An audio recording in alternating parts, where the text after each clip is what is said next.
pretty much why I got into the whole fitness industry anyways, because I wanted to do something that other people could grow off of.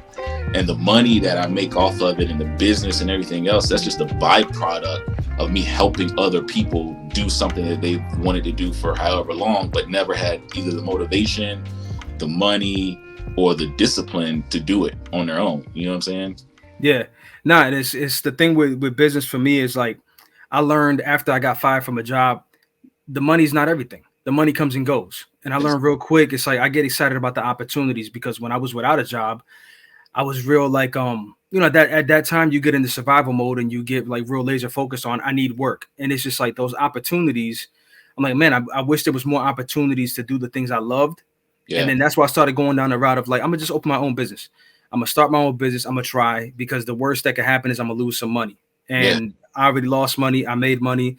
The money's not the driving factor anymore. It's more about creating opportunities. And I get excited about that. I get excited about, like, to me, success is going to be when I can have employees, when I can have a full-time staff and say, oh, you like doing videos? Come do it with us.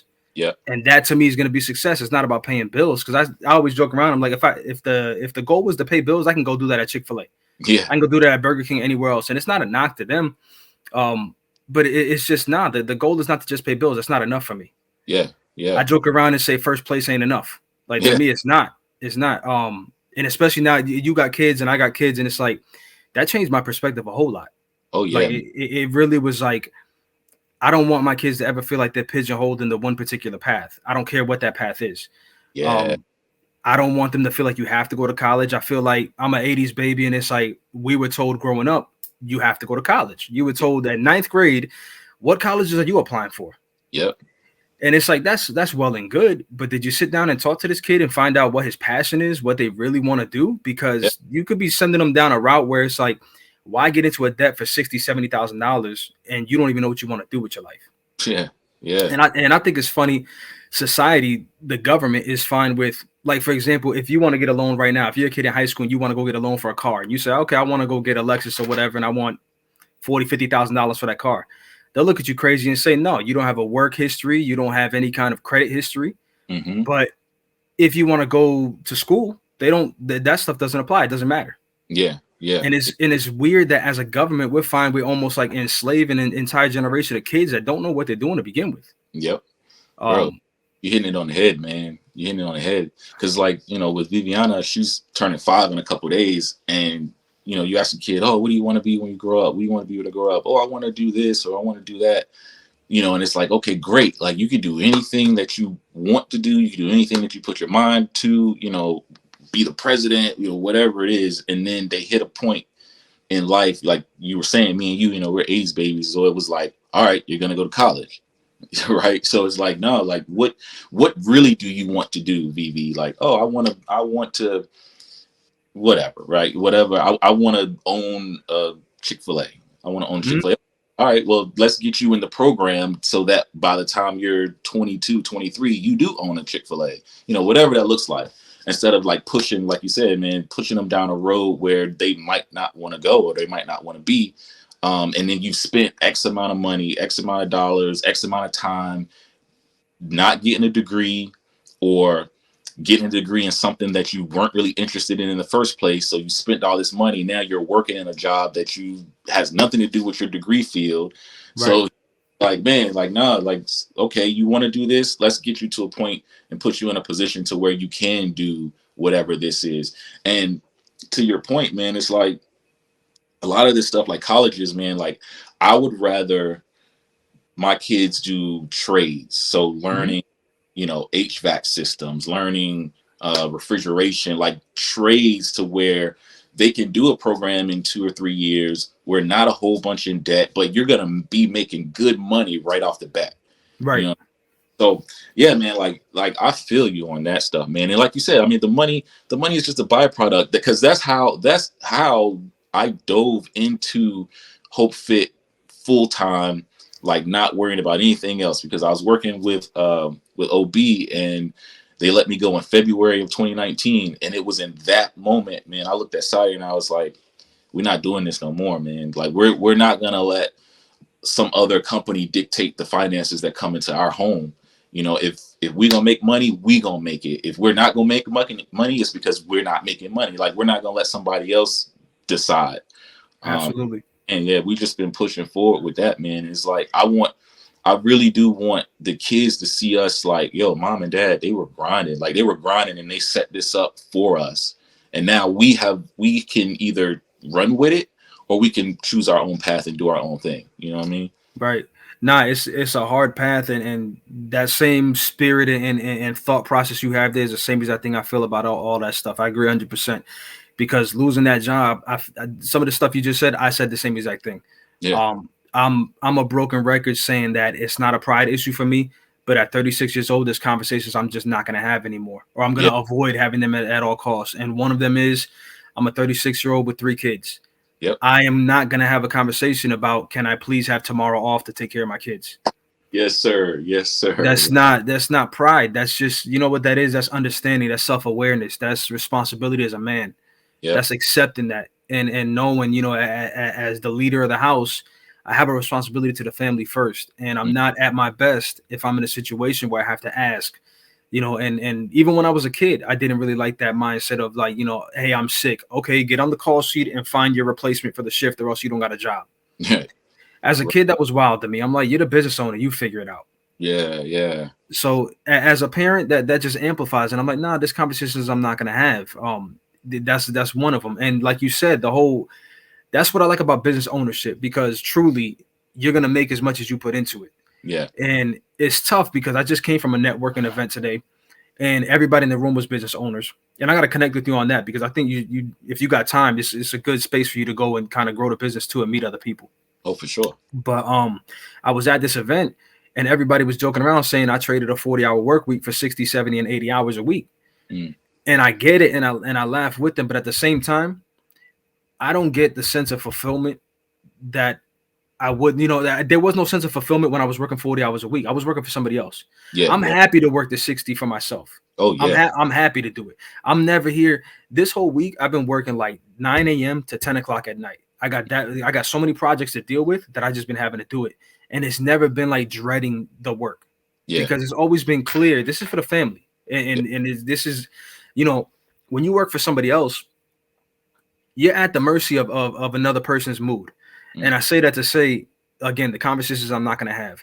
I'm not going to be in a situation, or I'm going to avoid it as much as possible, to where my boss got into a fight with his wife. He comes in a bad mood and says, Tony, come here real quick. We got to cut the budget and you're the first one on the chopping block. Yeah. I'm not doing it. Those are realities that happen all the time. Budgets start getting cut. And if you're not in the crew, if you're not the one making everybody laugh, and you're not part of the little gang that's going to play golf or whatever the heck, if you don't talk like them, then they start cutting your job. And I'm like, nah, I want to be a little more, in control of my destiny and my family's outcome. Absolutely, man. And that's, it's crazy because you talking about the networking event and how people are joking, about trading the 40-hour work week and everything. Like I look at TikTok and IG, and I have videos on there with people doing the same thing, talking about the same thing, and I'm like, man, gladly I would make that trade any day. I would make that trade the same way Seattle just traded your boy Russell Wilson. Still, man, because it's like, I get home, so it's crazy because like you're working 9 to 10 on your thing, and man, there's days where, and I'm sure the same for you, of course, but days where like, man, 2 o'clock in the morning, like the other day, man, I was up on the I had the laptop on one side of me, I had the iPad on one side, I had my phone in front of me, and I'm bouncing between the 3 of them, trying to do client paperwork, trying to work on the website, trying to set up our stuff for the space that we're building out Chesapeake, all at the same time, while Sadi's on her iPad and she's working on paperwork and making sure emails are getting sent out. At 1, 2 o'clock in the morning, bro, only to wake up at 6 in the morning to do what it is we got to do. And it's like, yo, I'm good with that. I would trade that any day of the week, man, from a 9 to 5. So I'll speak for me. I don't know the you and Sadi's relationship, aside that you guys are married and stuff like that. But I'll give you an example, and you tell me if this sounds familiar. Before the business, there was a lot of how I put it. Maybe there was misunderstanding in terms of time management, where if I was working for somebody else and I was staying late and working a whole lot of hours and taking on these extra projects and stuff like that, there was points of friction in the house where there was maybe not, communication suffered. Yeah. Just for not being around. When I started doing the business, that kind of got amplified because now I'm away from the house even more. Mm-hmm. Recently this year, I've been intentional in involving Joyce in the business more. Yeah. And she's being able to see the amount of work that really goes down. And when I say I don't have time for XYZ, she's seeing it now. This is not just me being anecdotal and saying I don't have time. Yeah. It's like you're literally seeing I was in that office from 8:30 in the morning, and I checked in with you every now and then to see how things were going in the house. And I got home at 10:30 at night, and I was working, and this is for the family. So I saw as the more and more she got involved in the business, the communication got better and the relationship got stronger. And it's a whole new season, I think, in terms of the relationship. I think it's great. And it feels like it's something I should have done a long time ago. Yeah. I feel like I kind of, I don't know why it didn't occur to me that I really should involve my wife more to the level that it sounds like you got Sadi doing. What kind of stuff is she doing for the business?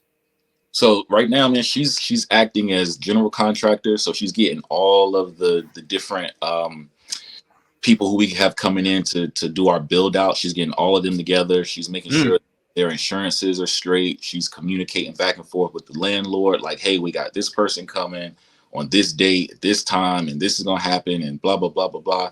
So she's coordinating all those pieces.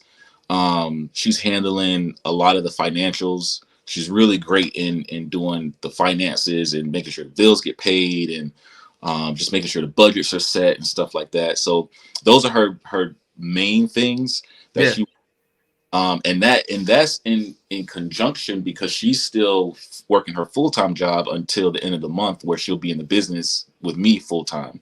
Yeah. So she's grinding, man. But same, man. And I think with us as guys, because I was doing the same thing, I really wasn't having her involved in a whole lot.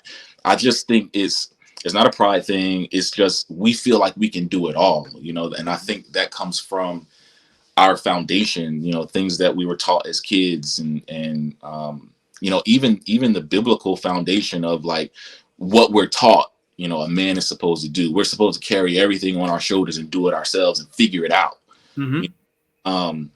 Which as we grow, we learn that that's not the case. That's what our partner, that's what a helpmate is for. But I think it's just in our nature, man. We just feel like we have to do it all by ourselves. If we don't do it ourselves, it won't get done. Or if we don't do it ourselves, something will get dropped or something will get missed or it's not going to be done the way that we want it to be done. But because I had that mentality, bro, I was doing all of my client bookings. I was trying to contact everybody. I was trying to make sure all the payments got sent through. I was trying to make sure, like everything, man, anything that you could think of, I was trying to do it by myself, man. And it wasn't until I was like, you know what? For one, I could see how frustrated she was because she was like, wait a minute, like I'm your wife. Like I'm supposed to be helping you with this. Like this is our thing here. So when I noticed that, and then it changed my lingo from I got to do this, I need to do this, but I to now we, and I saw how changing that lingo to we, getting her involved in the things that I know she's good at and she feels strong in, because she feels strong in her ability to communicate and she feels strong in her organization skills. So getting her involved in those things that she felt strong in, man, it really brought her to life, like a flower getting water and sunshine. It brought her to life to where she really wants to be involved in the business even more. One, so that it's not so stressful to me, but two, because she wants to be and feel a part of what we're growing for the family. You know what I'm saying? Absolutely. So yeah, man, I mean, that's what she does. And she's great at it, man. Like today we had a phone call, or she had a phone call with, our landlord and a couple of our contractors, man. And she's just connecting the dots. We got 3 months of free rent and she's connecting the dots to make sure we get in there before that free rent runs out. Nice. So yeah, man, like she's crushing it, man. Now you touched on something that kind of reminds me of like the season I'm in now too. It's like I had to learn to give myself permission to be weak with my wife, weak in her presence. Mm-hmm. to find kind of refuge there in the house. That's a flaw that like kind of fairly recently I've been kind of like realizing that this is easy to fix, and it's something I wish I would have realized way sooner. Yeah. Because as like raised as alpha, raised as nah, I got to go out there and get it, and everything is my responsibility. And if it goes wrong, everything's my fault. I don't care who did it; it's my fault. I gotta, like you said, I'm the one that's gonna make sure it's right or wrong. It's on me. I don't care. I don't point the finger at but my wife, but my kids. It's me 100%. Yeah. And with that, for me, for the longest, it was hard to kind of say, I'm doing too much. I need space. I gotta breathe. This is too much for me. I need help. Yeah. For the longest. And then I don't know what it was. Something clicked fairly recently where it's like home is where you're supposed to feel weak. Mm-hmm. You know, you could be tough outside, you could be tough in business, you could do all that stuff. But when you go home, this is where you should feel comfortable. Yep. To kind of be like, I'm overwhelmed. I can't do this no more. This is too much. I can't emotionally. I've been talking about that for the first time in my life in 36 years. I'm telling people this is exactly how I feel in my heart and in my head. This is how I'm receiving the information that's coming to me. Critiques, whatever. This is how it's affecting me. I'm being more open about that. For the longest, I'm like, nah, I don't discuss emotions. I didn't. As really like for the first 35 years of my life, I didn't say nothing. Yeah. I just eat it. Right. And maybe part of just being a father now too. It's like because that stuff boils, bro.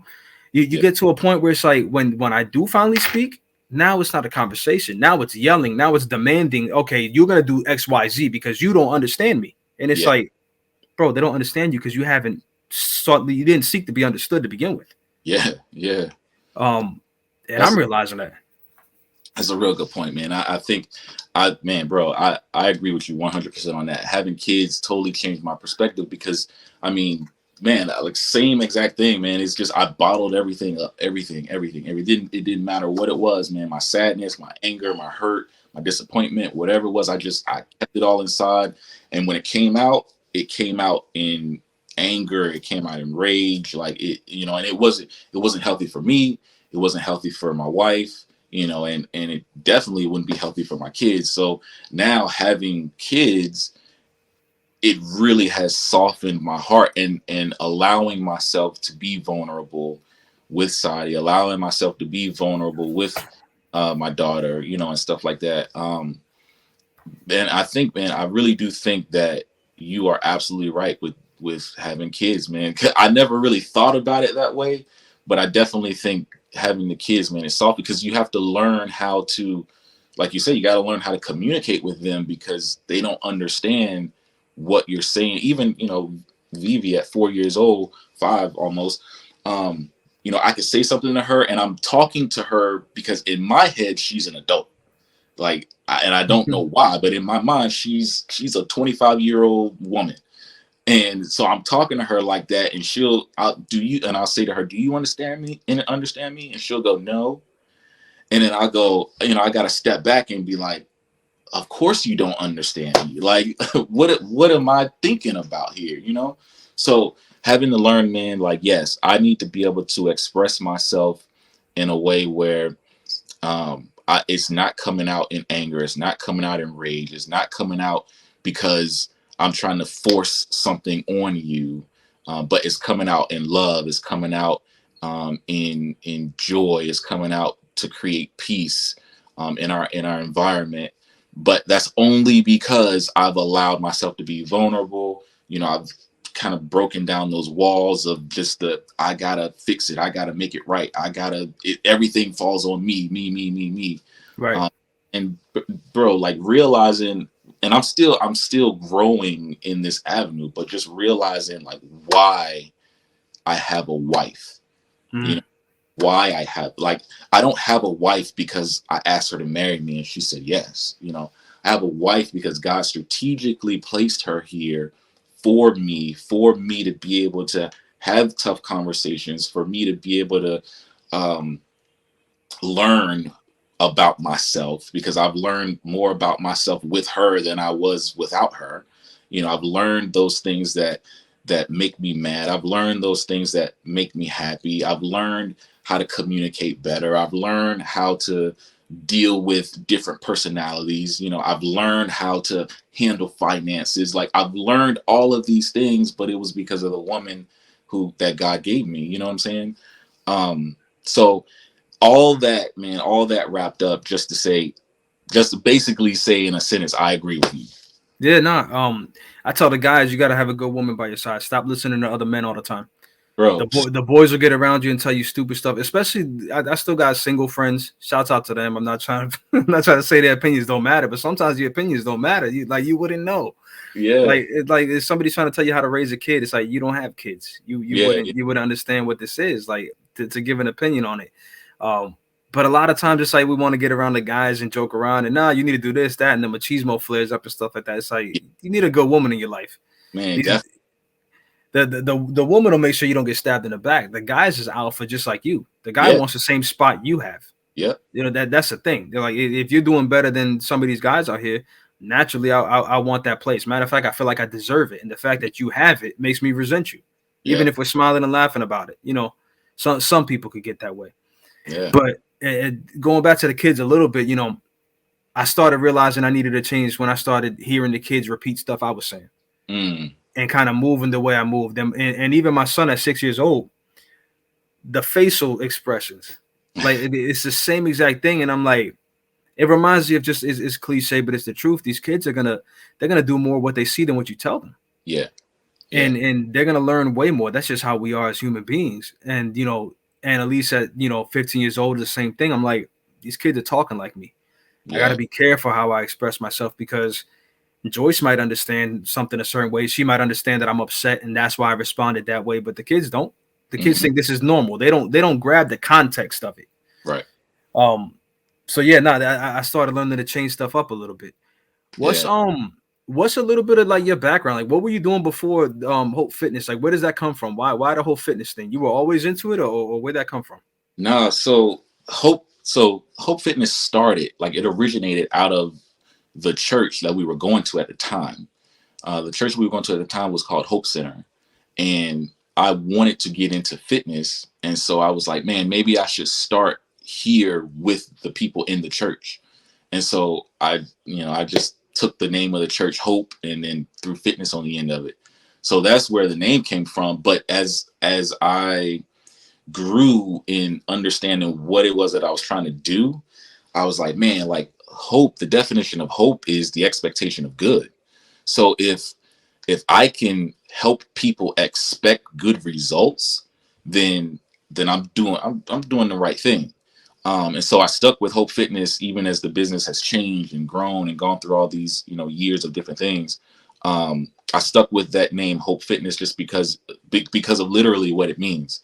And so I just wanted to give people, man, an opportunity to be the best version of themselves. So physically, mentally, spiritually, I want to encourage positive thoughts. I want to encourage strong faith, and I want to encourage strong body, strong minds, and strong faith. That's basically the three pieces of it.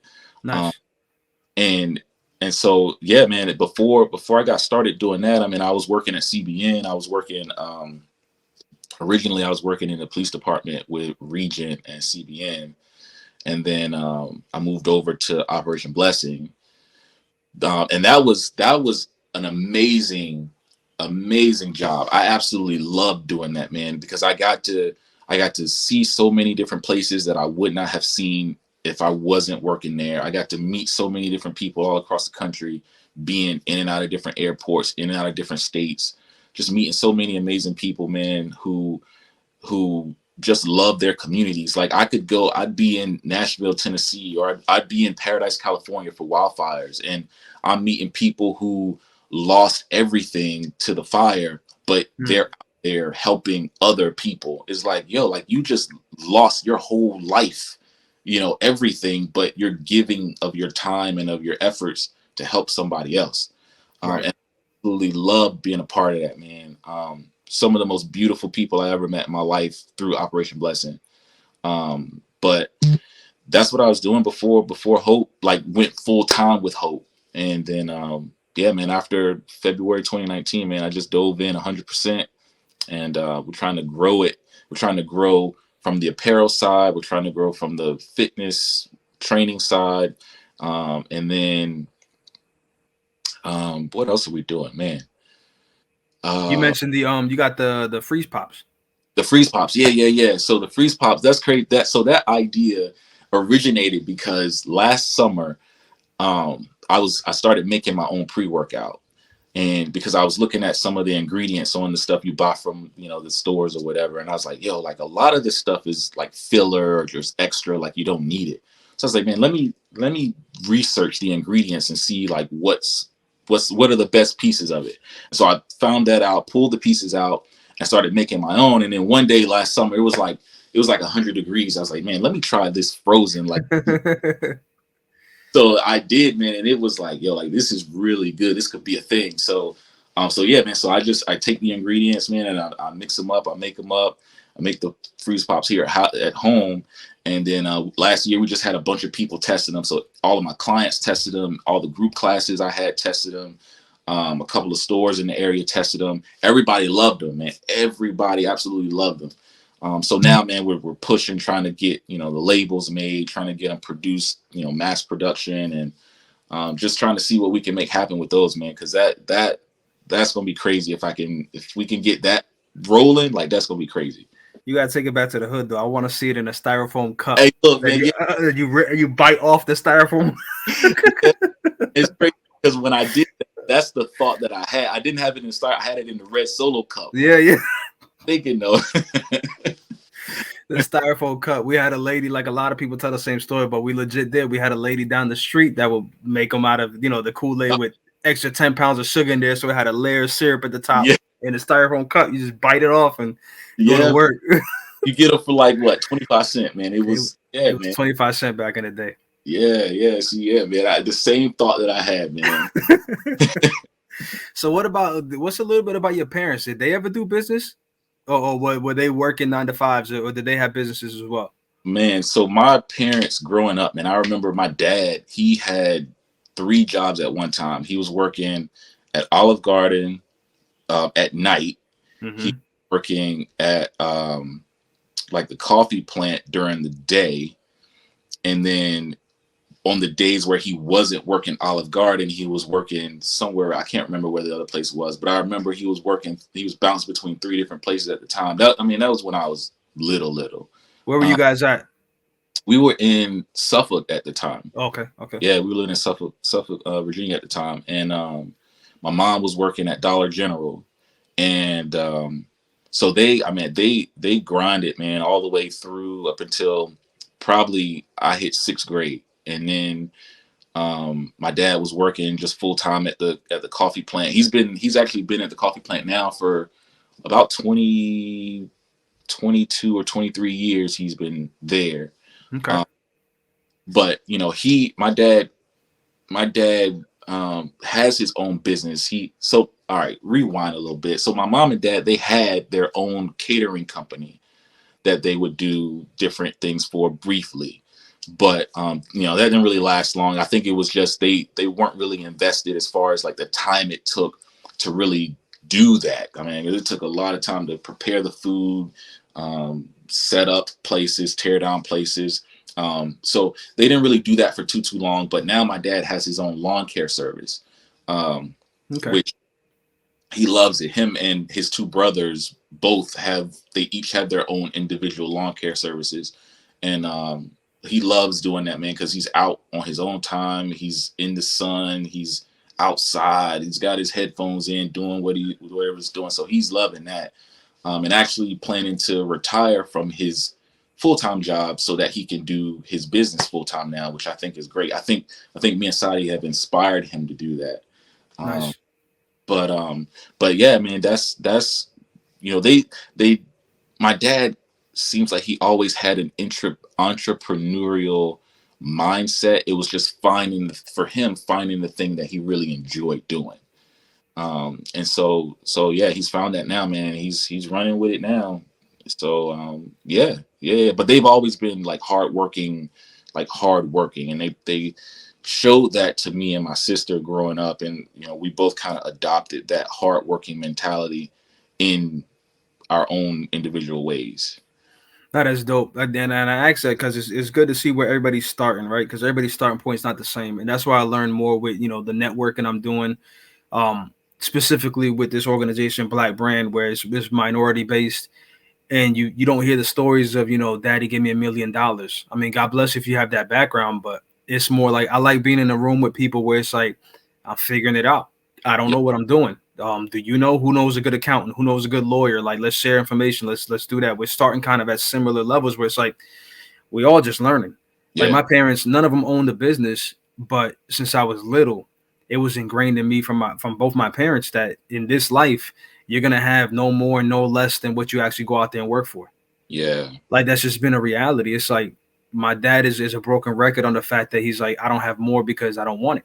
I haven't gone out there. If I wanted it for real, I'll go out there and get it. I'll go work. I go work 2 jobs. I choose not to. Yeah.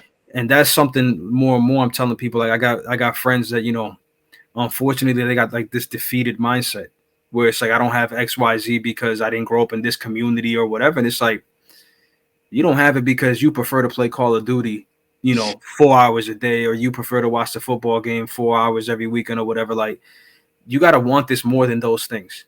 Yeah. That's just the reality. And I'm learning too, a lot of people are in love with social media did this. They're in love with the idea of what it is to be a business owner. Yeah. But do you want to stay up, till 3 a.m. doing this? Yeah. And is it going to bother you? Yeah. I tell everybody, the business you open should be whatever you're doing for free right now. This whatever it is. And the kids, I tell the same thing. Where does your brain go when you're laying down in bed at night? Where does your brain go? And when you wake up on the weekend and there's nothing else to do, what's the first thing you want to do? Yeah. Because in 2022, come on, like you could do anything. You want to watch TV all day, then go watch TV all day. You better be the best TV reviewer ever. Go start a YouTube channel and start reviewing stuff, have some personality, do that on a consistent basis, and you're going to make money. Yeah. Now, the thing is, you can't expect this to happen quick either. And that's always been the rule forever. But social media did people faking it because social media didn't change the simple fact that you have to grind. It's going to take you a couple of years for this to be sustainable, on the good side. I've been in this business now for 4 years, and it's not the only thing I do 100%. I still have to do other things to be able to come do this. Thank God for remote work, because I'm able to juggle multiple things because my 9 to 5 is a remote job. Yeah. So I'm able to work. I'm in the office right now. I'm able to work in the office, handle a project here, get back to my Tsunami, my video production stuff, and then jump back into the other things. Sure. But it's sweat equity that people don't want to do, and I don't get it, because when I started looking at how many hours I was spending away from the family, it made me get in certain ways it made me lose patience even more. I wasn't a patient person to begin with, but I lost more patience with other people when I started hearing excuses. Mm-hmm.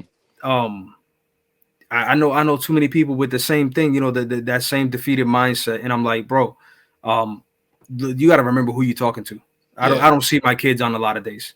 I don't see them at all. And I'm struggling to get some time on the weekend. And even that doesn't happen sometimes, because as a business owner, I can't say at 5 o'clock, I don't want to hear about this no more. I still got to deal with it. Yeah. I still have to. Yeah. So with you, what's next? I mean, you guys got the thing. So before we go to what's next, though, why'd you guys decide now is the time to open up a gym? Man, how'd that happen? Okay. So the craziest thing, right? So in the smack dab middle of when COVID was at its highest peak. So we're talking March of 2020, I think it was. Mm-hmm. So I'm training clients, and I'm doing different things and trying to figure out like how just everything's going to happen. How's it going to happen? How's it going to work? And we were laying in bed one night, man, and we were just talking about different things. And she was looking at something on her phone, and she got really excited real quick. And I'm like, what in the world is going on? Like, what are you watching that got you excited like that? So she gets excited. She turns to me and she's like, have you ever heard of Bungee Fitness? And I was like, no, I've never heard of that. And she was like, oh my God, you got to see this. So she shows me this video. She's a member of the Chesapeake Moms Facebook group. And she shows me this video that somebody had shared in the group. And she was like, this is Bungee Fitness. She goes, you have to do this. And I was like, I was kind of hesitant. I'm like, what about that, man? And she was like, I want to be a part of it with you.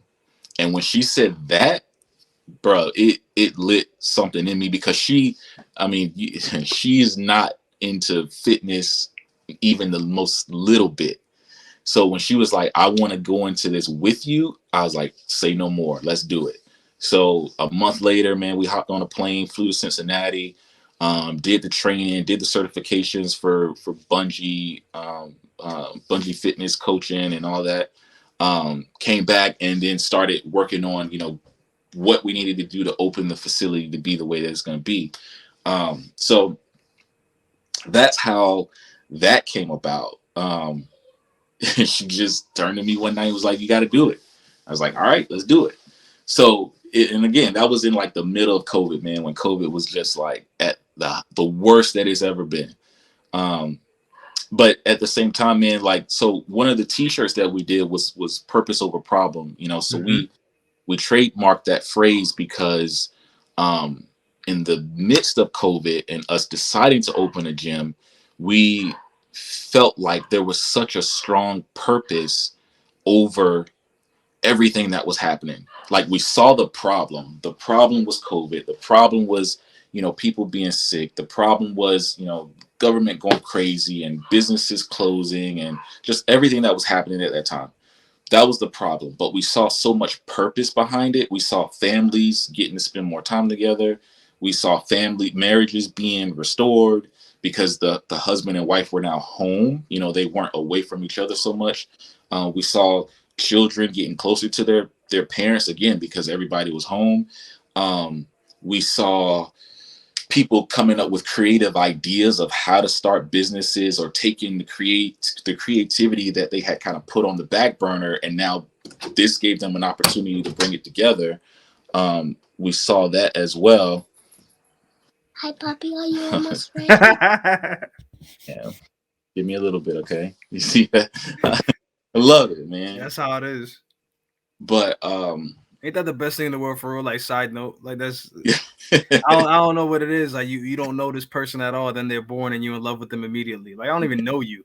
It's the best thing. She is the best thing in the world, man. Everything that she does, like, it doesn't matter what it is, man. Like, my heart just melts every single time.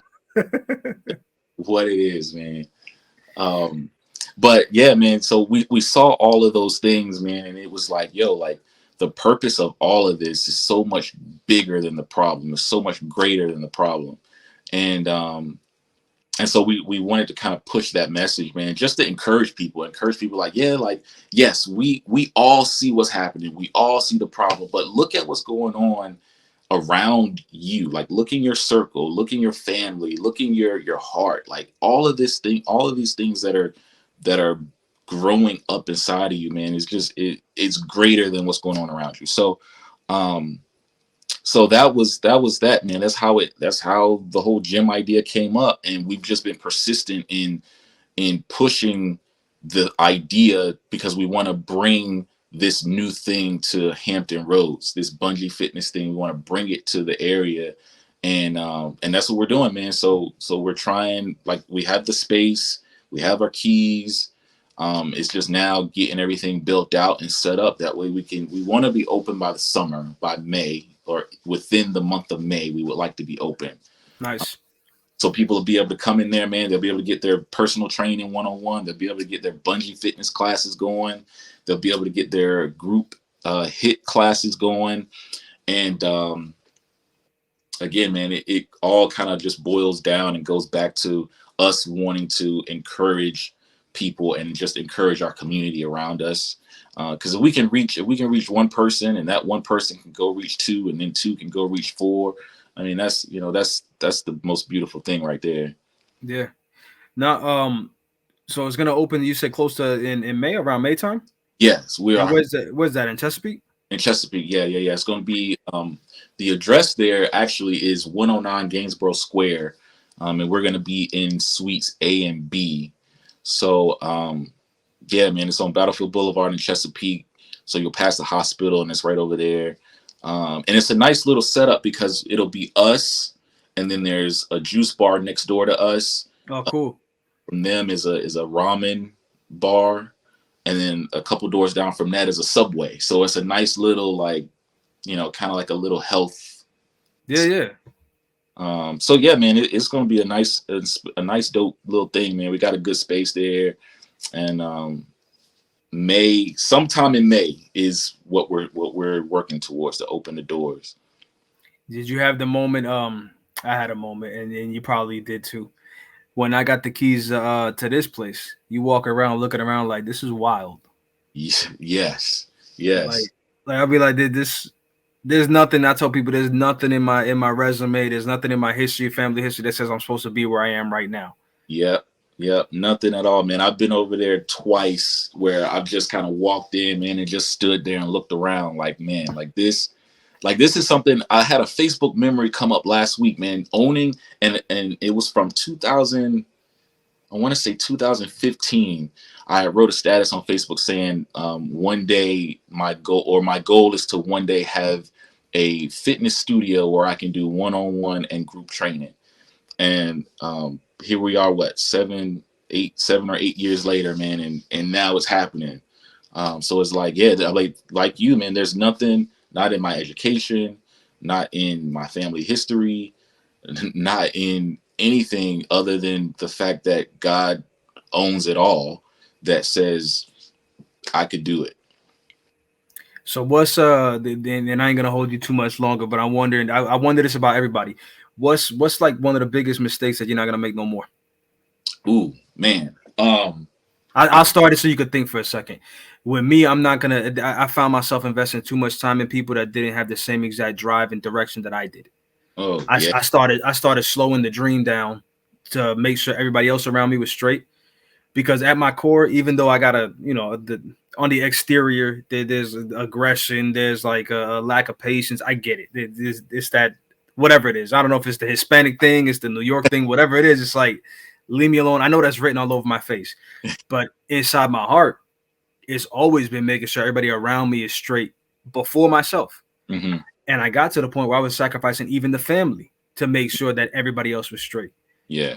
And then I realized, nah, I'm here to help people, but I got to see them helping themselves first. Yeah. I got to see you pursuing your passion for real, that this isn't a hobby that, oh, Tony, I think that's cool. Let me go rock with you. And then we go invest a year's time to go build your little thing, and then you give up on it. Mm-hmm. That's happened several times in my life with different types of projects. So I learned more to be intentional with my time. Definitely. And I'd have to agree with that too, man. So I would combine that. So being more intentional with my time, and combine that with being more organized. Because I remember when I first got started in training, man, I was all over the place. I was trying to take on as many clients as I could just to make the money. And that messed me up because I was losing track of which clients were doing which workouts. I wasn't following up with I wasn't following up with the clients. Like every Monday I try to send out like a motivation thing to set people up for their week. And I wasn't doing that before. If I say, hey, you're with me 2 times a week, but you have another workout to do. If you're with me in person Tuesday and Thursday, but you need to make sure you get this workout in on Friday, what I should be doing is following up with you either Friday night or Saturday morning. Like, hey, did you get your workout in? I wasn't doing that before. So making those mistakes, man. And now, and what that ended up doing was that ended up not holding them accountable on their side. So then, they're not seeing the results that they want. They're not feeling like they're really getting their money's worth. So now making sure that, hey, every Monday, everybody's going to get a text message to motivate them for their week. If you're seeing me 1, 2, 3 times a week, and you have other workouts built into your program, I'm following up with you that night. Like if your thing says, hey, you got to work out on Thursday and this is what it is, I'm texting you either Thursday night or first thing Friday morning, like, hey, did you get your workout in? So again, man, like you said, my time management and just being able to be more organized, I really have to focus on that. And it's tough because, you got 3 kids, you got a wife, you got other responsibilities outside of the business, but trying to make sure, you prioritize the things that require priority. And then everything else will just fall into place. So, for me, like I have an iPad, it actually was an idea from one of my clients who's a dentist. He has an iPad. He writes down everything in his iPad for all of his patients and anything that he needs to get done for the day. And he was like, man, you should do this. Like, you should go get an iPad, download this app, and then schedule your days out accordingly. And so that's what I did, man. And that has been, when I say that that's been a lifesaver, man, that has definitely helped me with my time management and staying organized and on top of stuff. So how are you on the regular when you walk out the house? Like I already touched on it. Me, I'm kind of this way, right? And for me to do the smiles and the hey, good morning, that takes effort. Yeah. And I can't imagine.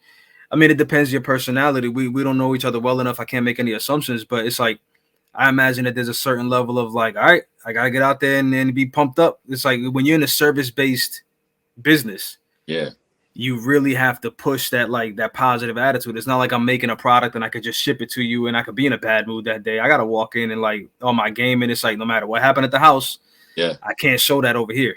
Yeah. Absolutely, man. And it's crazy. I had to, at the beginning of the year, I had to start getting up earlier in the morning. So now I wake up about 4:30 in the morning personally. Yeah, now let me tell you, listen, man, listen. I am not a morning person, not even at the so if I'm getting up at 4:30, my alarm clock is set for 4 because it's gonna take me 30 minutes to get myself out of the bed.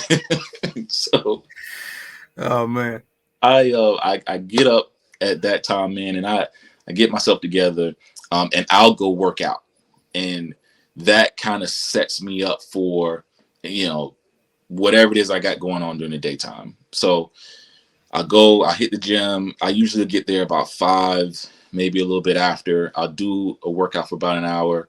And then I'm ready. Like I'm good. I got my mind right because it's clear. My energy's up. My focus is there. So now going into the day, yes, the babies, I gotta have the energy to deal with them. The clients, I gotta have the energy and strength and everything to deal with them.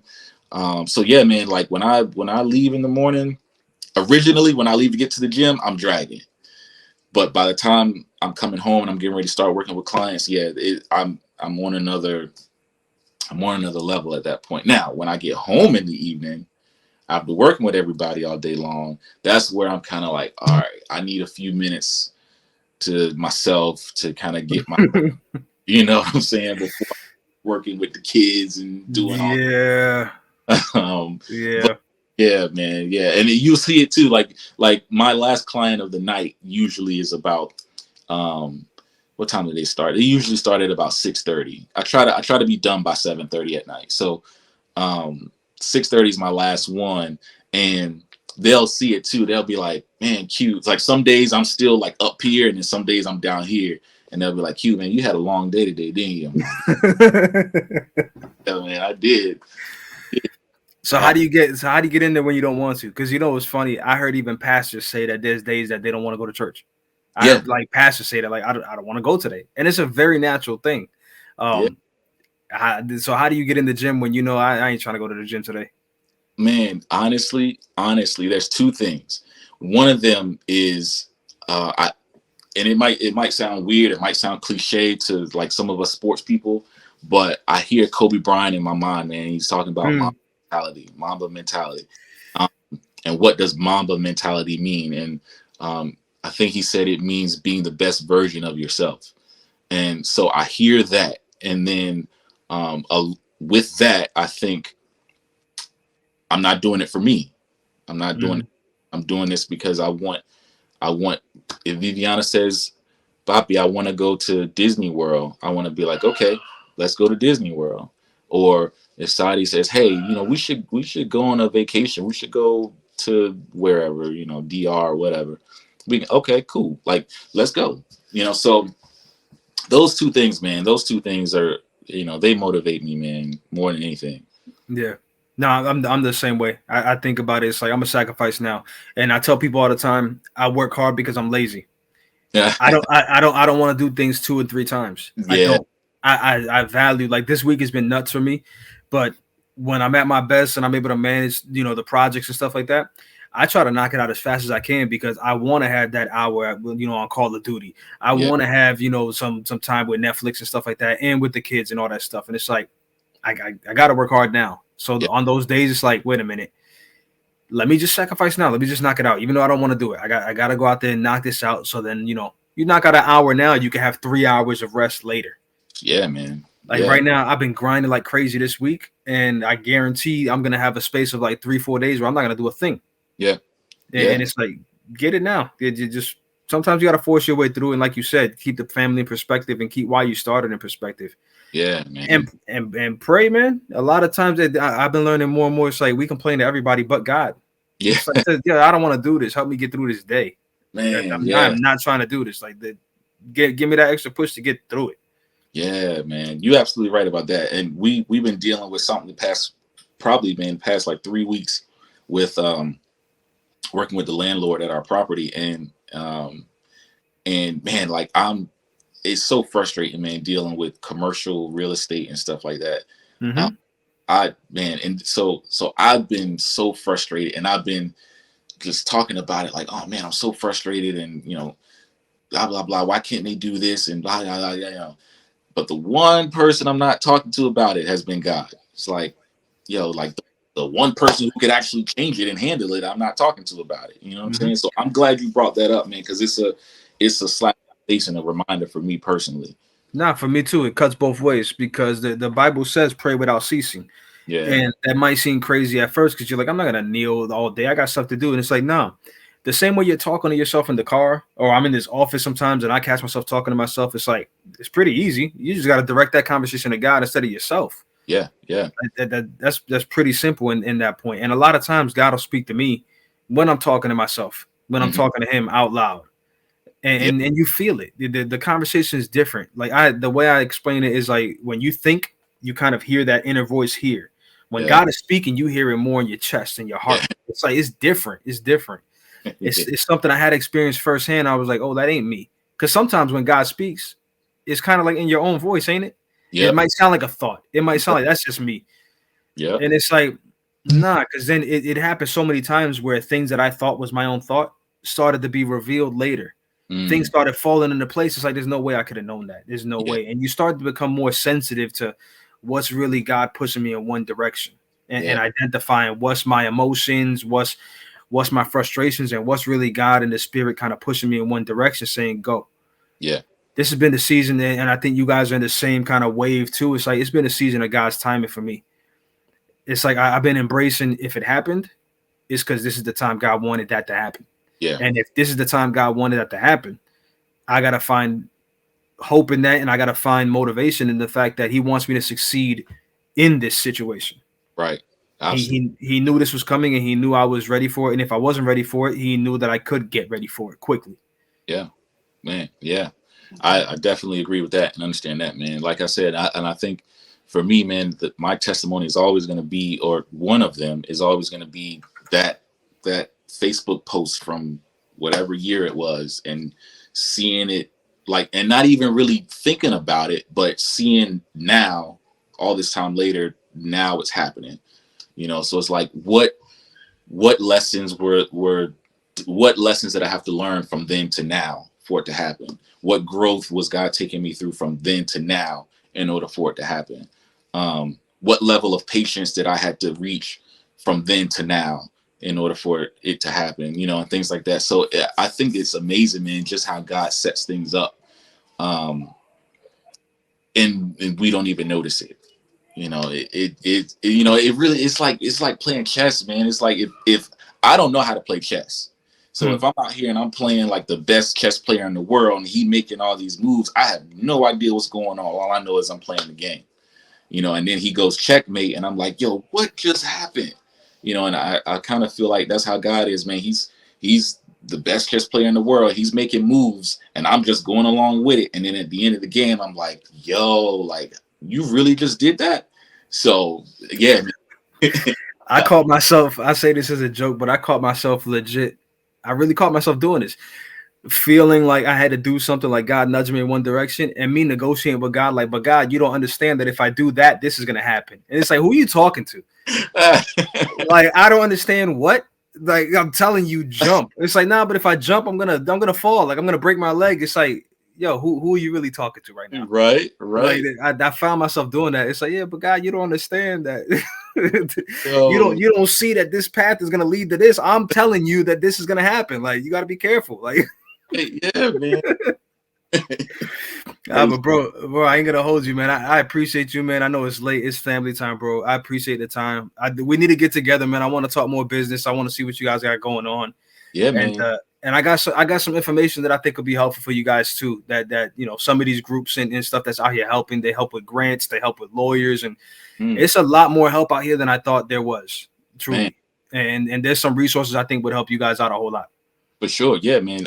Let's get together, man. Let's chop it up. And again, man, I appreciate you reaching out, man, because I really love what you're doing. I love what you're doing. I love the way you're doing it, and I love the authenticity behind it. So, bro, keep doing it, man. Like this is dope. I appreciate you, man.